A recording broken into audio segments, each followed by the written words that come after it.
Students நம்ம இன்றைக்கி எதை பற்றி பார்க்க போகிறோம்னு பார்த்தீங்கன்னா ஜிஎன்எம், அதாவது ஜென்ரல் நர்சிங் மிட்வைஃபரி கோர்ஸ் பற்றின டீட்டெயில்ஸ் தான் பார்க்க போகிறோம். இந்த கோர்ஸோட டியூரேஷன் என்ன எலிஜிபிலிட்டி க்ரைட்டீரியா இருக்குது, என்ன மாதிரியான சப்ஜெக்ட்ஸ்லாம் கவர் பண்ணுறாங்க, கோர்ஸ் கம்ப்ளீட் பண்ணவங்களுக்கு என்ன மாதிரியான ஜாப் ஆப்பர்ச்சுனிட்டிஸ் இருக்குது, ஆவரேஜ் சேலரி பேக்கேஜ் என்ன, இந்த டீட்டெயில்ஸ்லாம் தான் பார்க்க போகிறோம். வாங்க வீடியோக்குள்ளே போகலாம். ஜென்ரல் நர்சிங் மிட்வைஃபரி கோர்ஸோட டியூரேஷன் பார்த்தீங்கன்னா 3 இயர்ஸ் அகாடமிக் டியூரேஷன்லையும் ப்ளஸ் 6 மந்த் இன்டர்ன்ஷிப்லையும் இருக்க ஒரு diploma nursing program. Course join பண்ணுறதுக்கான எலிஜிபிள் க்ரைட்டீரியான்னு பார்த்தீங்கன்னா 12th சயின்ஸ் ஸ்ட்ரீம், அதாவது physics, chemistry, biology or mathematics சப்ஜெக்ட்ஸை கம்பல்சரி சப்ஜெக்ட்ஸை படிச்சிருக்க ஸ்டூடெண்ட்ஸ் இந்த கோர்ஸ் ஜாயின் பண்ணி படிக்கலாம். மேல் அண்ட் ஃபீமேல் கேண்டிடேட்ஸ் 2 பேருமே இந்த கோர்ஸ் ஜாயின் பண்ணுறதுக்கு எலிஜிபிளாக இருப்பீங்க. அடுத்து ஏஜ் லிமிட்னு பார்த்தீங்கன்னா 17 இயர்ஸ் கம்ப்ளீட் ஆகிருக்கணும். அதோட 35 இயர்ஸ்க்குள்ளே இருக்க ஸ்டூடெண்ட்ஸ் இந்த கோர்ஸ் ஜாயின் பண்ணி படிக்கலாம். இந்த கோர்ஸில் அகாடமிக் டியூரேஷனில் தியரி ப்ளஸ் ப்ராக்டிக்கல் கிளாஸஸும் கவர் பண்ணுவாங்க. அதோட செப்ரேட்டான தியரி எக்ஸாம் அண்ட் ப்ராக்டிக்கல் எக்ஸாம்ஸும் கண்டக்ட் பண்ணுவாங்க.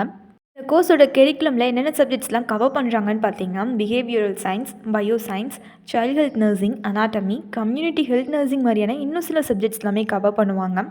அடுத்து இந்த கோர்ஸ் கம்ப்ளீட் பண்ணவங்களுக்கு என்ன மாதிரியான ஜாப் ஆப்பர்ச்சுனிட்டிஸ் இருக்குதுன்னு பார்த்தீங்கன்னா home nurse, clinical nurse specialist, travelling nurse, forensic nurse, legal nurse consultant மாதிரியான இன்னும் சில பொசிஷன்ஸில் ஒர்க் பண்ண முடியும். எந்தெந்த செக்டர்ஸில் ரெக்ரூட் பண்ணுறாங்கன்னு பார்த்தீங்கன்னா ஹாஸ்பிட்டல், நர்சிங் ஹோம், ஃபார்மசூட்டிக்கல் இண்டஸ்ட்ரீஸில் எல்லாமே இவங்களால் ஒர்க் பண்ண முடியும். ஆவரேஜ் சேலரி பேக்கேஜ்னு பார்த்தீங்கன்னா ஆனுவலாக 2.9 lakh per annum வரைக்குமே எக்ஸ்பெக்ட் பண்ணலாம்.